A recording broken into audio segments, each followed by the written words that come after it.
Cristiano Ronaldo CR7 YouTube channel খুলে তো রেকর্ডের পর রেকর্ড করে চলেছে, বাট প্রশ্ন হলো তার এই চ্যানেল খুলে অ্যাকচুয়ালি সে করতে চায়টা কি অ্যান্ড কত টাকা সে আয় করবে এই চ্যানেল থেকে, প্লাস তার এই ডিসিশন কি ওভারঅল ফুটবলের জন্য খারাপ একটা ইমপ্যাক্ট আনতে পারে।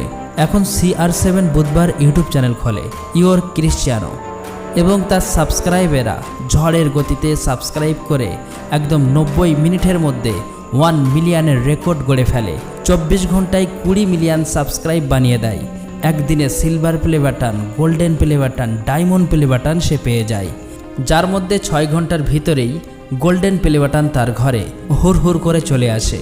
অ্যান্ড রাইট নাও এই নতুন কন্টেন্ট ক্রিয়েটারের subscriber number 44.2 million. And I am sure এই ভিডিও যখন আপনারা দেখছেন তখন আরও বাড়বে। অ্যান্ড যেই লেভেলে তার সাবস্ক্রাইবার নাম্বার বাড়ছে এটা দেখে মিস্টার বিস্টের হয়তো ঘাম ছুটে যাচ্ছে, কারণ 311 মিলিয়ন সাবস্ক্রাইবারওয়ালা নাম্বার 1 ইউটিউবারের খেতাব হয়তো CR7 কয়েক সপ্তাহের মধ্যে ছিনিয়ে নেবে। আর ওদিকে রোনাল্ডোর সুপার ক্রেজি ফ্যান আইশো স্প্রিট তো কান্নাকাটি লাগিয়ে দিয়েছে, রীতিমতো ভিক্ষা করছে যেন তার চ্যানেল সাবস্ক্রাইব করে, বিকজ সে CR7 এর কাছে হারতে রাজি না।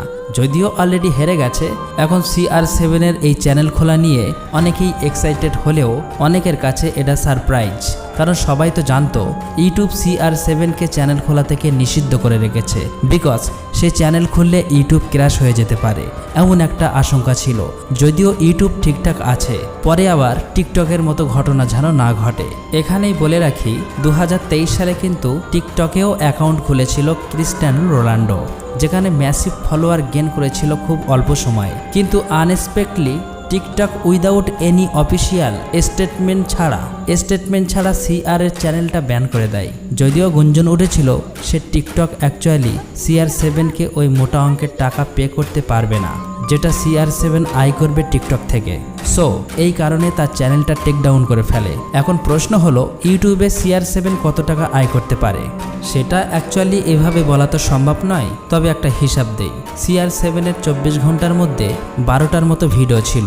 সো এই 12টা ভিডিওর যদি হিসাব করা হয় তাহলে তখন টোটাল ভিউজ কাউন্ট ছিল 12টা ভিডিও মিলিয়ে 50 মিলিয়ন ভিউজ, এবং ইউটিউব ক্রিয়েটরদেরকে 1000 ভিউজের জন্য বাইরের দেশে $2 থেকে $12 পর্যন্ত দিয়ে থাকে। সো এই হিসেব যদি করা হয় তাহলে CR7 ওই 50 মিলিয়ন ভিউয়ের জন্য প্রায় ইনকাম করবে $1 লাখ থেকে $6 লাখ পর্যন্ত, মানে 1 কোটি টাকা থেকে 7 কোটি টাকা পর্যন্ত। হ্যাঁ, এখানেই আবার 45% ইউটিউব কেটে নেয় আর 55% রাখে।